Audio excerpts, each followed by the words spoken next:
गंवार जिठानी modern देवरानी। अर्पिता की शादी राकेश से तय होती है, जो एक सरकारी नौकरी करता था। अरे चाची, अर्पिता इतनी सुंदर, पढ़ी लिखी और मॉडर्न लड़की है, फिर कहाँ आप इसकी शादी ऐसे घर में कर रही हैं?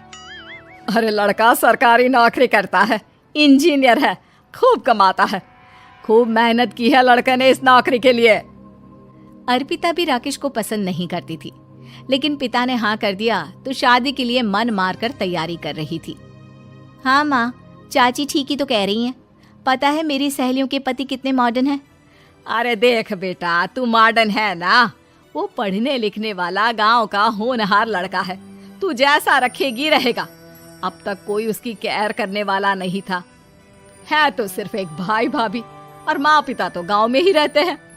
अर्पिता का मुंह बन जाता है। वो पिता के फोन से राकेश का नंबर लेकर उसे मिलने के लिए बुलाती है। आज तो मैं उसे साफ साफ मना कर दूंगी, मुझे नहीं करनी शादी। शक्ल देखी है ना, कपड़े पहनने का तरीका है ना बोलने का। अर्पिता राकेश से मिलने जाती है। अब क्या हो गया, आपने मुझे अर्जेंट मिलने को बुलाया, सब ठीक तो है ना? हाँ सब ठीक है, पर मैं आपसे कुछ कहना चाहती हूँ। आप ना इस शादी से मना कर दे। राकेश की आंखें अर्पिता की इस बात से लाल हो जाती है। वो रोंधे गले से कहता है, लेकिन शादी की सारी तैयारियां हो गई हैं। मैंने आपके साथ एक अच्छे भविष्य का सपना भी देख लिया है। ऐसा मत करिए प्लीज। माँ पिता के अलावा मैंने किसी को दिल से अपना माना है तो वो आप ही है। देखिए, मुझे आपसे कोई समस्या नहीं है, लेकिन आप मेरे जैसे नहीं हैं। मैं मॉडर्न लड़की और आप।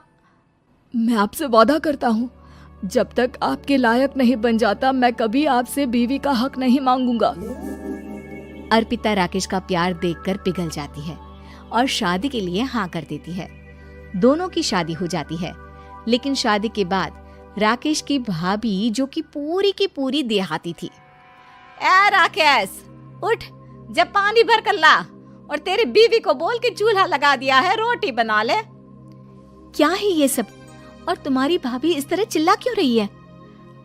क्या करूं, भाभी ही खाना बनाती है और मुझे पढ़ने के लिए इस घर में रखा, तो मैं घर का सारा काम कर देता हूँ। अब तुम आ गई हो, अपने तरीके से देख लो। ये मकान तो तुम्हारे पापा ने बनवाया था ना शहर में, ताकि बेटा पढ़ाई कर सके। हाँ, पर भाभी ही पूरे घर में रहती है। ठीक है, देखो अब। अर्पिता बाहर जाती है। सूट पहनी अर्पिता को देखकर जेठानी का पारा हाई हो जाता है। ए शहर की हीरोइन, यहाँ ना चलेगा ये सब, समझी? साड़ी पहनो, साड़ी। वो नारंगी वाली निकाले हैं तुम्हारे लिए, जिसमें हरे रंग का फूल बना है, और सीधे पहुंचो रसोई में। मेरे आगे नहीं चलेगा ये सूट बूट का नाटक, समझी? देखिए भाभी, आप बड़ी हैं, आपने राकेश की पढ़ाई में मदद की, लेकिन ये मकान इनके पिताजी का है, तो मैं अपना पोर्शन अलग कर रही हूँ। मैं आज से आपके साथ नहीं रहूंगी। जेठानी का तो मानो पारा ही हाई हो जाता है। और ऐसा कैसे नहीं रहेगी? हाँ, और कौन बोला कि राकेश अलग हो जाएगा? वो अपने भाई के बिना नहीं रहता। आज देखिए तो, देखिए कल के आई छोरी क्या बोल रही है। राकेश के साथ बात हो गई है, मैंने ऊपर का हिस्सा राकेश को दे दिया है। उसकी अपनी जिंदगी शुरू हो रही है, तो अच्छा है ना कि अब रसोई भी अलग हो जाए। अर्पिता राकेश की ओर फक्र से देखती है कि उसने अर्पिता के लिए स्टैंड लिया। अर्पिता बाजार में जाकर सारा रसोई का सामान ले आती है। पिता के दिए सामान से घर सजाती है और अपने तरीके से पूरे घर की सजावट करती है। शाम को राकेश ऑफिस से आता है। कुर्ता पैजामे में राकेश को देखकर, अरे ये क्या पहना है? भाभी सिलती है ना कुर्ता, मैं सारी कमाई भाभी को ही दे देता हूँ। लेकिन अब ना बीवी को देना होगा, क्योंकि भैया भी अच्छी नौकरी करते हैं। भाभी अपने पति का पैसा संभालें और मैं अपने पति का पैसा संभालूंगी। तभी भाभी आ जाती है। अरे देखो, बहुत हो गया। हाँ, अलग रहने तक तो ठीक था, लेकिन पैसा हम एक फूटी कौड़ी नहीं देंगे। बचपन से तुम्हारे पति को हमने पाला है, उसका हिसाब दो। अच्छा, हिसाब चाहिए? कितना पढ़ी है आप जो आपको हिसाब चाहिए? बड़े भाई हैं उनकी, जिन्होंने उन्हें पढ़ाया लिखाया, वो हिसाब मांगेंगे तो जरूर दे दूंगी भाभी। अरे देख, हाँ, अगर तूने पढ़ाई की है तो मैं भी अंगूठा छापना हूँ। अरे 5 की क्लास तक पूरी पढ़ाई की है, समझे? वैसे भी कल इन लोगों के माँ बाबूजी आ रहे हैं गांव से, वही लोग ठिकाने लगाएंगे तुझे। अगले दिन सास ससुर आते हैं, दोनों बहुत ही सीधे लोग। अच्छा किया जो ऊपर के हिस्से में राकेश की गृहस्थी लगा दी। अब दोनों बेटे अपना अपना देख ले। छोटी बहू कहाँ है? अरे बहुत ही चालाक है माँ जी, ऐसी जबान चलाती है जैसे दर्जी कैंची चलाता है। वैसे बहू तुम भी कम नहीं थी। और सुनाओ। तभी छोटी बहू सास ससुर के पैर छूकर उन लोगों को चाय और नाश्ता देती है। माँ जी, आप थक गई होंगी, मैं खाना लगा देती हूँ, ऊपर आ जाइए चाय पीकर। अरे बस बस, यही रहेंगे वो, क्योंकि बड़ी बहू मैं हूँ। हम एहसास है इनके माँ बाबूजी मेरे पास ही आए हैं। चलिए माँ जी, आप ना किचन में खाना बनाइए, मैं जरा बाजार होकर आती हूँ और फिर साथ में खाना खाता है। जेठानी बाजार निकल जाती है और सास ससुर बेचारे घर पर अकेले। फिर दोपहर को, माँ जी, मैंने आप सभी के लिए खाना बनाया है।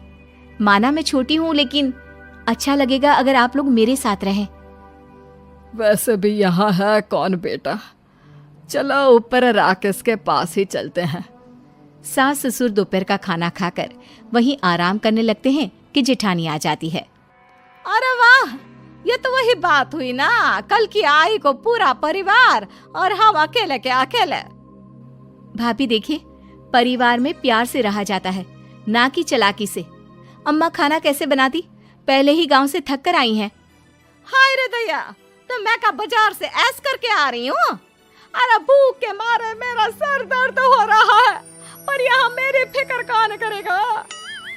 अरे तो किचन में खाना है, लगा देती हूँ मैं भाभी। बड़ी बैठकर खाना खाती है और शाम को जब राकेश घर आता है। अरे राकेश, तू तो पूरा हीरो लग रहा है इन कपड़ों में। ऐसे कपड़े पहले क्यों नहीं पहनता था? राकेश बीवी की तरफ देखता है और फिर कहता है, माँ, पहले पहनाने वाली नहीं थी ना। हाँ हाँ, और हम जो हाथ से सिल सिल कर कुर्ता पहनाते थे उसका का? अरे तुम्हारे भैया तो आज भी पहन रहे हैं।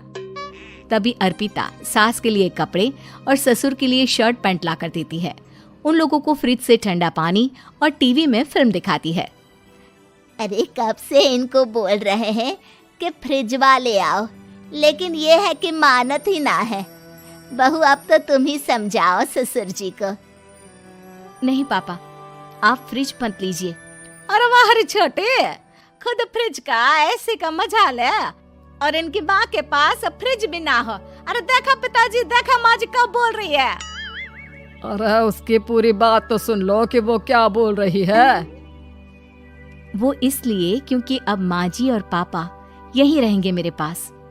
घर को घर सिर्फ मॉडर्न या गांव की सोच नहीं, बल्कि संस्कार बनाते हैं भाभी, और संस्कार अच्छे हो तो सब सही हो जाता है।